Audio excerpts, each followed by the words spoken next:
This is Lasting Love Bundle, Make Marriage Last, and Mastery of Love, written by N.F. Willett and M.A. Katz, read by Todd Studer.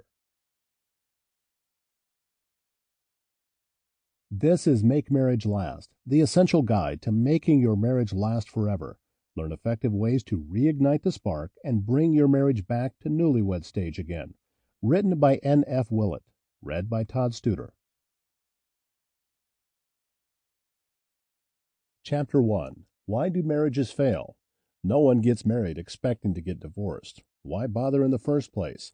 We are filled with hope when we say I do to that other person, but the cold reality is that the divorce rate in America is ridiculously high and is rising every day.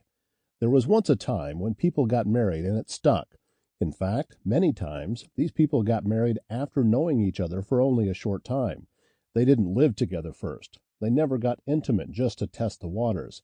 They dove in headfirst and were determined to make it last. But then times changed. What brought it about? Speculation abounds when it comes to this question. Many people think it was the women's rights movements in the 70s. Whatever the reason, the divorce rate has raised alarmingly over the past few decades.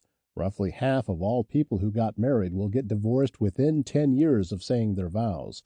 From 1970 to 1996, the divorce rate quadrupled according to the United States Census report.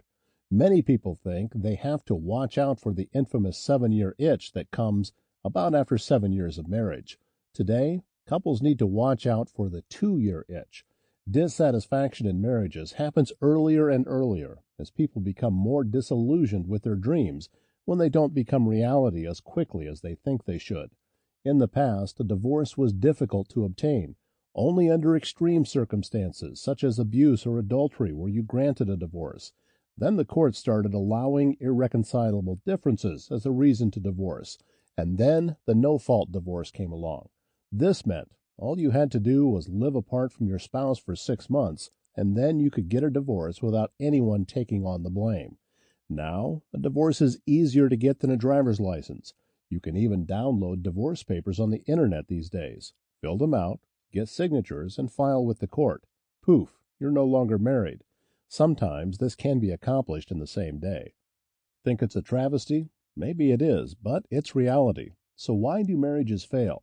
While the answers to that question are many, there is a growing body of research to suggest there are 4 negative risk factors that create barriers to oneness in marriage and increase a couple's chances for marital failure. First, negative behavior patterns can have a hugely negative impact on a marriage. This occurs when partners respond negatively to each other, continually upping the ante, so the conversation gets more and more hostile. When a conversation escalates into an argument, this creates tension that can eat away at a marriage. Each negative comment increases the level of anger and frustration, and soon a small disagreement blows up into a major fight. Escalation can develop in 2 different ways. The first is a major shouting fight that may erupt over a conflict as small as putting the cap back on the toothpaste.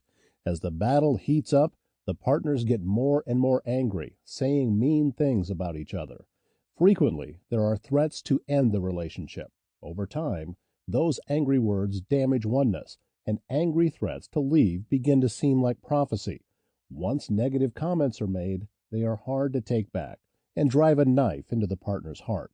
These reckless words can do great damage to a marriage because when an argument escalates, every comment and vulnerability becomes fair game. Concerns, failings, and past mistakes can now be used by the attacking partner. Oneness and intimacy can be shattered quickly by a few reckless words. You may be thinking, we don't fight like cats and dogs. And while that may be true, your marriage may still have this risk factor. Damaging escalation is not always dramatic. Voices do not have to be raised for couples to get into a cycle of returning negative for negative. Conflict over paying the rent, taking out the garbage, running errands that result in muttering to oneself, rolling your eyes, or throwing up your hands can also be examples of escalation. The next negative factor that contributes to the erosion of marriage is invalidation.